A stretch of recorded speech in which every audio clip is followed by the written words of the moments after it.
Which we will, but all right. This is our next speaker, Forrest Norvell, and he is going to talk about the deep, dark internals of Node, where he has spent way too much time. That seems like an accurate summary. All right, I'm Forrest Norvell. I work for New Relic. I am New Relic's Node team. I've been working for the last year building out the instrumentation for Node for New Relic. If you aren't familiar with our product, it's an application performance monitoring solution, so it can give you insight into your application and help you figure out why it's not going as fast as you would like. Like I said, I've been spending the last year working on the Node.js agent for New Relic. I've been using Node in one form or another since 2010. I have to say that since coming to New Relic, I have kind of transcended in terms of my knowledge of Node, and that's really a matter of sheer necessity. Writing tooling is a difficult problem, and trying to figure out how to write tooling that does something tricky in an always asynchronous environment like Node is even harder when you can't actually allow anything to happen to the code that you're putting the tooling in. Our job is not to tell you how to write your code. Like, my job is not to tell you that CoffeeScript is dumb or that you shouldn't be using Express or whatever. Like, I may have personal opinions about some of that stuff. That's irrelevant. Our job is to build tools that help you make stuff that will make your code run faster and help you figure out that for yourselves. Really, this talk has got a couple purposes. One is to kind of stress what I've decided are some good patterns for writing modules that are meant to be used by other people, particularly tooling, and also to try and kind of get you guys to level up a little bit so that it's easier for me to work with your code. So there's a certain amount of self-interest involved with all of this. So writing an agent for New Relic actually is really easy. It just has to not crash. It has to be easy to use. It has to be really easy to deploy. It has to run fast. It has to stay pretty small. It has to work like our other products across the offering. It has to run synchronously when everything else around it's running async. It's got to be deterministic. It can't start doing weird things under load. I got to be able to troubleshoot it when things do go wrong. You can't really conflate concerns too much because you have to be running other people's code. It can't alter how people's programs run. It can't change the environment that it's running in. It can't depend on very much outside of core. And it really shouldn't care how your code is written. Easy, right?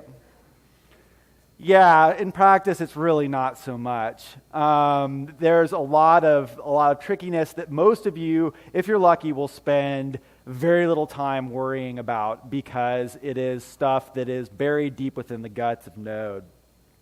So what I'm really going to try to tell you about here is not so much New Relic, but like, how do you write code for other developers? How do you write code that's meant to be consumed downstream? How do you write code that other people can pick up and extend and work with and do cool things with? There's a really big problem that you have to face first, and something that I didn't really notice until I started reviewing my slides this morning is that this talk is really not so much about Node. I mean, there's some Node-specific stuff, but really not a pure language. It is neither one thing or another. You know, it's possible to use functional programming constructs. You can write monads in JavaScript if you want. You can bring all of this cool stuff in that's like super fun to play with. We've heard about some of it over the course of the last 2 days. It's also possible to use inheritance. If you want to bring in one of the many transpiled languages, you can actually even get something that looks like real classes. That doesn't mean that either is a good idea on their own, and it definitely doesn't mean that using them together is good or easy. So one of the big problems is object orientation and functional programming don't necessarily get along. One is based on the notion of encapsulating state inside objects and mutating that state over time. Functional programming, by contrast, is about data flow and it's basically about abstracting over time. You want things you want the data to flow through. Each thing does one step. And a lot of the assumptions that you can make when you're doing functional programming, particularly when you're using a lot of higher order functional programming constructs like monads, is that the world is going to remain invariant while you're going through this functional flow, which completely conflicts with how JavaScript wants to work. So when you have all of these cool techniques, you got to be careful. Another thing is that JavaScript is fully dynamic. This is a lot of what gives it both its simplicity and its power. But at the same time, like if you are used to using a strongly statically typed language like F# or OCaml or Haskell, that does a lot of the bookkeeping for you. So you can use all these cool things like applicatives and bananas and lenses and like scrap your boilerplate style, higher order data type polymorphism, all these cool things that Haskell nerds like to talk about when they're hanging out together being cool. The problem with those is that you have to do it all up here when you're doing it in JavaScript. You don't have the runtime to help you out unless you want to write a whole bunch of extra code. I don't know how many of you are familiar with the programming language Roy, but this is a transpiled environment that Brian McCann put together to bring a lot of these kind of higher order functional things into JavaScript. And it's fun right up until you run into a brick wall when it's just saying undefined is not a function, and then you have to figure out what's going wrong. There's no tooling around there to help you. The real problem here is that complexity is your enemy. When you're writing a module, I mean, it's true to a lesser extent when you're writing applications and you're just consuming modules. But when you're writing things to be consumed by other people, any sort of like fanciness, cleverness, all of these things that make you feel smart and awesome are going to make life hard for other people. You want to make it as dumb as possible without abandoning the power given to you by your platform. So writing tooling is a special challenge. Like, tooling can't break. People will not trust your tool if it crashes on them. I get a lot of slack because I'm still haven't hit 1.0, and also because writing tooling is also a very hard problem, and people generally understand that. But absolutely my highest priority, and it should be your highest priority if you're writing something that's going to be consumed by a lot of people, is if it's crashing the runtime, you have to stop everything, fix that, deal with it, move on. Almost as importantly, you can't change anything about the behavior of the system. Like, one of the things I've spent a lot of time working on is making it so that things crash consistently. If something crashes when it's running on its own, it needs to crash when it's running under my code, and it needs to crash in the same way. I can't just capture an error and do whatever I'm doing with it and then swallow it. It has to keep propagating that, because I don't know how you're going to be dealing with this stuff in your code. And like I said, this simplicity is super important also for performance. Because JavaScript is this weird mongrel language, there are all these things that we talk about to kind of do that, like, wrap everything up in closures, or do all this fancy stuff with dynamic properties, or like create like weird proxying strategies, or use like a front end like tame.js to like add another layer over there so you can do your control flow. Those things are awesome when you're writing applications and are doing your own benchmarking, but when you're writing something that's going to be used by somebody else, you want to be doing stuff that may look a little more procedural than you're comfortable with, but at the same time, is going to work well with V8. And another point kind of on the side here is there are tools that are available to you when you're writing applications and have full control over your stack and its runtime environment that just aren't available when you're writing tooling. So you got to think a little bit harder about how you're going to get the information back to you as the tooling developer, while at the same time like making it so that it's easy for people to still use this thing and work with it. This is something that I have learned, like, the more I know about how V8 runs, the better the node developer I become. And I kind of skipped over the part where I linked to these slides. At the end, I'll point out the URL. All of these slides are available up on GitHub, and I've hot linked all this stuff. Vyacheslav Yegorov's blog, that's Mr. Aleph, and Andy Wingo have spent a lot of time talking about how a JITted runtime works, and specifically how V8 does its magic. And like, once you can talk with confidence about how Helium and Lithium and Crankshaft are doing their jobs, you will have a huge tool in your toolbox for like figuring out what's actually going on with your code, and you can start using some of the more exotic V8 command line options like trace deop to actually get to performance problems. Also, the node debugger isn't perfect, but it's a hell of a lot better than just trying to do everything with print statements, and it's not actually that scary. It doesn't always work. There's a lot of weird interactions because it's basically just the V8 debugger. But if you can get in there and like don't try to like step off the end of the event loop and watch the debugger go off to the moon. You can still learn a lot about the state of your running programs using that. And Node Inspector is also a nice tool that looks an awful lot like WebKit Inspector because it reuses a lot of the same plumbing. I spend all day with a window with the node.js source file and node.cc open. And I spend a lot of time switching between the two. That is probably the most complicated part of Node, and it's something that you have to only be very tactical about working with. But actually understanding how the event loop is working and understanding the difference between process next tick and set immediate and a lot of those other tools that I'm not going to get into right now will save you a lot of time in the long run if you're trying to write something that runs close to the metal. And kind of as a converse to that, don't try to use Node's core programming patterns as a model for your own development, because it has been tuned for performance over any other priority. Like especially with 0.10, a lot of the stuff in the node.js file is done to make things very fast. Trevor Norris has put an awful lot of work into speeding all that stuff up, but the flip side of that is it's really hard to figure out what's going on. So don't write code like that. Just learn to understand it. So I've kind of sketched out like the tools that you can use and what the problem is. Here's some of the stuff that I've actually used in writing the agent that might be useful to you as well. First off are some pretty basic tools. UStrict is like a little magic pragma that is part of ES5 and is implemented in V8. It will cause the runtime environment to behave much more strictly. You can't use things like arguments callee and a lot of the kind of metaprogramming things that Brendan Eich thought was a good idea 13 years ago and have caused a lot of people a lot of pain since then. The 1-2 combination of UStrict and jshint will tighten up your code a lot. It doesn't really matter if it's jshint or jslint. Choose a linter, choose some sort of static analysis tool and use it. Because JavaScript is just, there's too many degrees of freedom. You need to box it up so much so you don't write code that is doing something that you don't understand and don't respect. The debugger, like I said, and actually if you're trying to do benchmarking and profiling, like don't use something like JSPerf. The tools that are built into the node source tree are kind of unwieldy, but they will do the job and they will give you much better numbers. And like, I can't really get into it right now, but Isaac has spent a lot of time like describing why those tools work the way they do, why the numbers always get bigger, like think about things in terms of throughput rather than timing.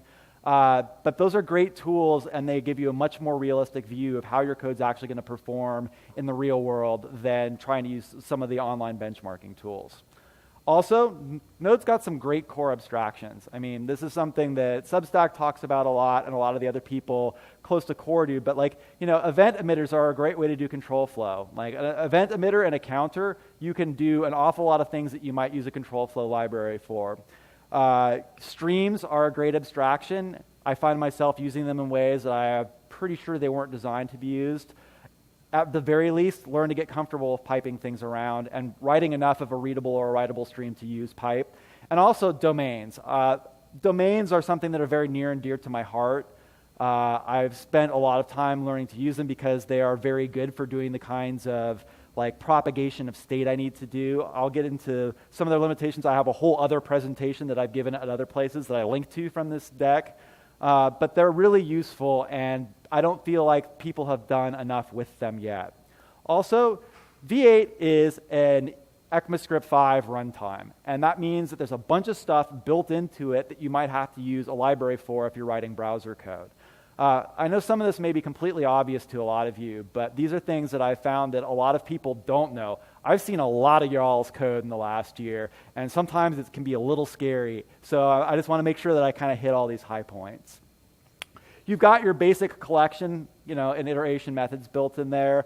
Object keys is a great way to ignore about 10 pages in Crockford's book. Just use that, and then you never have to worry about var in and has own property or any of that crap.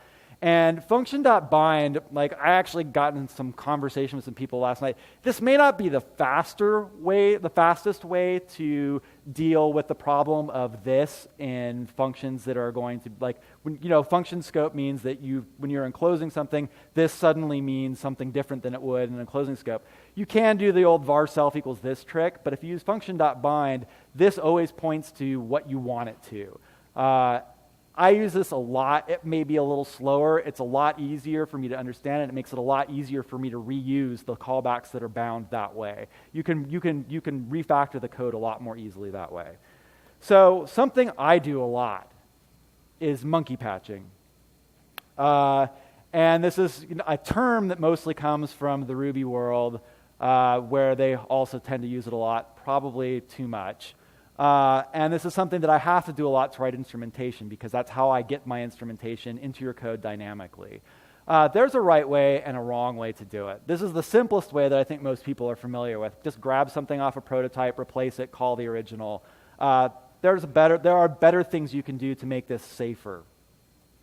So the first thing is, don't throw, and try to write your code defensively enough that you can trap all the things that might throw and just return early. That is by far the most important thing, because this is the sort of thing that suddenly you're introducing a vector for failure into your module, right? Before it was doing whatever it was going to do, but like now, if you are making some assumptions about things that don't prove out, then you've made your module crash, and it crashes user code. That's bad. Log everything. I don't care what logger you use. It could be console, it could be whatever else.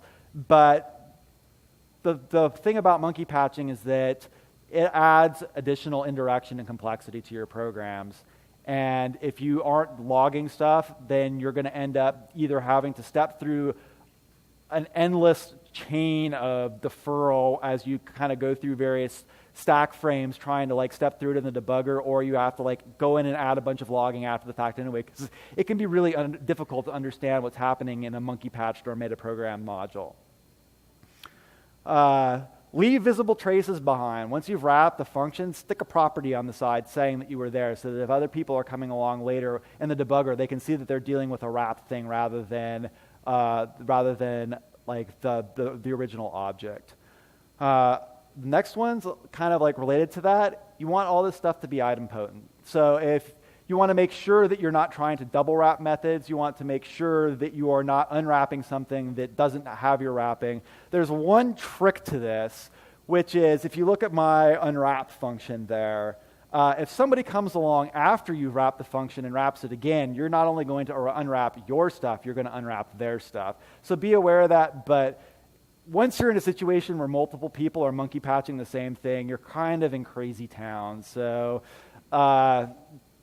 don't do that, I guess is the best thing I can say there. Also, this is something that is probably like something that only I care about, because it's bitten me on the ass a couple of times. But always return the result of wrapped calls. Even if you think it's a callback that no one is ever going to use the return value, you've looked at the source and you know that it's nil, like someday that's going to change, and suddenly your stuff's not going to work anymore, and it's going to take you forever to figure out what's going on. All right, next thing, keep it simple. Don't metaprogram in JavaScript. Like, I think there are probably a lot of people in this community that come from the Rails world or Ruby world, where that is like where all the fun is. You know, Perl people write poetry, Vim people golf, like Ruby people metaprogram. So I've got this little syllogism here. You got magic is bad, magic is also super fun, metaprogramming is magic. So of course, metaprogramming is super... Oh, wait, no, that's not right. It's bad. So now I'm going to talk a little bit about why. Here's a really great example. I have tests for my code, and I like to try and use Mocha as much as possible because I am a former Ruby person and I like RSpec. So I try to do all this stuff, but if you run tests under Mocha, it includes everything into one kind of address space. It runs them all in one process. So if you've got, say, Restify and you've got Express in the same spot, they both like to start dynamically sticking properties on the request and response objects, and eventually one of these web libraries is just going to stomp on the other and put something in there, like maybe it's a status text or something like that, and you don't know which one's going to win, and you've managed to introduce some kind of race condition into a single-threaded environment. Good job, everybody. So, this is a good object-oriented design technique in general, but try to compose rather than extend. This story will be a little different when ECMAScript ES6 finally comes out, because it has proxies, probably.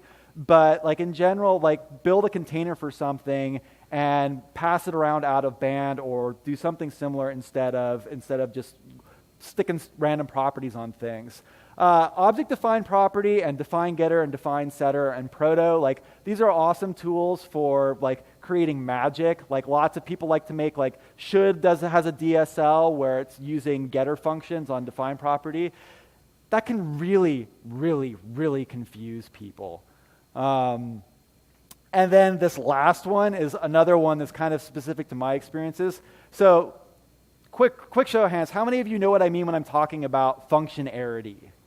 Okay, good, most of you. There are two very popular modules or frameworks in the node space that do this. Mocha and Express. In Express's case, it likes to see like how many parameters there are in your middleware. What's the problem with this? Well, it actually does dispatch based on how many parameters there are for the function. And so if you want to monkey patch the thing that's doing that dispatching, then, I'm starting to run a little low on time. Okay. Then you have to basically create a whole set of monkey patch functions that have all those different arities, because you can't set function.length. Right? Like you can't set the length on a function after the fact. You have to actually declare a function expression with that number of parameters. So like it's cool, and like the fact that you can have your tests in Mocha either be asynchronous or synchronous depending on whether you've got the magic parameter in your callback is awesome and all, but like, and I use that all over the place, but in general, don't do that if you're writing something that's meant to be used or debugged by anybody else. Here's another one that's kind of controversial, maybe. I mean, I know it's really fun to argue about which control flow library is the best. I don't care. Like, they're all equally great and equally terrible to me as a tooling developer. Just use one and stick with it. Just conflate, like the problem is when people are trying to conflate like async with promises with step, or like they're like, oh, I guess I'll just try playing around with streamline here or whatever. Like when they're combined, it gets really difficult to understand what's going on. Also, can we just stop talking about this? Use what you like. Don't use what you don't like. Don't yell at everybody about it. And it doesn't have to be a 64-message thread on the mailing list every time this comes up. Like I said, there's a whole other presentation about domains, but there's something I've learned after working with domains for a long time, which is that there is enough power in the domains module for you to do all of your error handling via domains. And that is actually pretty awesome, because that means that you've now taken the 4 or 5 different ways that you can be signaling exceptions around and like smoosh them down into one thing. But totally awesome.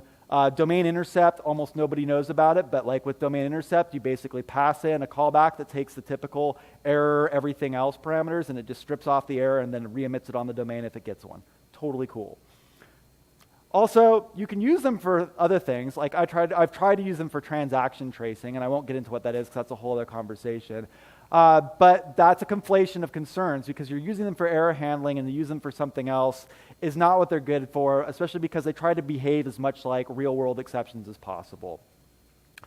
Again, like handle errors one way. If you have any just use domains as much as possible. Please, everybody start using domains. They're totally awesome. I don't know. I mean, the documentation around them is maybe not still super great, but they are here to stay, and they're a really useful tool. That second one, try clauses like can't be optimized. That's what that means. Like the catch clause. Like, let me slow down just a second. The cool thing about using domains is that you don't need the try clause anymore, because your exceptions will automatically propagate up and be trapped and re-emitted on the domains. And if you are layering the domains, then they will catch that and they will take care of all this stuff for you. Also, everyone needs to pretend that uncaught exception does not exist. It's an anti-pattern. Isaac doesn't like it. It's deprecated, and people use it for all kinds of strange and bad things. And my last point is, I don't want to be like a dick about this. You could write your code however you want, but make sure that you're publishing JavaScript. It is the one language that we all share in common. even if you don't use CoffeeScript in your day-to-day development process, if you don't use JavaScript in your day-to-day development process because you're using CoffeeScript or TypeScript, it is the thing that is actually being run, and it is the thing that you are consuming when you're using packages from NPM. And actually kind of a further step beyond that, just write JavaScript. It's not the best programming language in the world, but it's good enough. Keep it simple, keep it safe. That's basically all I got for you. There are all the links. There's my domains presentation. Down at the bottom, that's these slides, and there's a bunch of presenters' notes, and there's probably a lot more opinionated ranting that I probably shouldn't be exposing to the public in there. Something to look forward to. Thank you very much.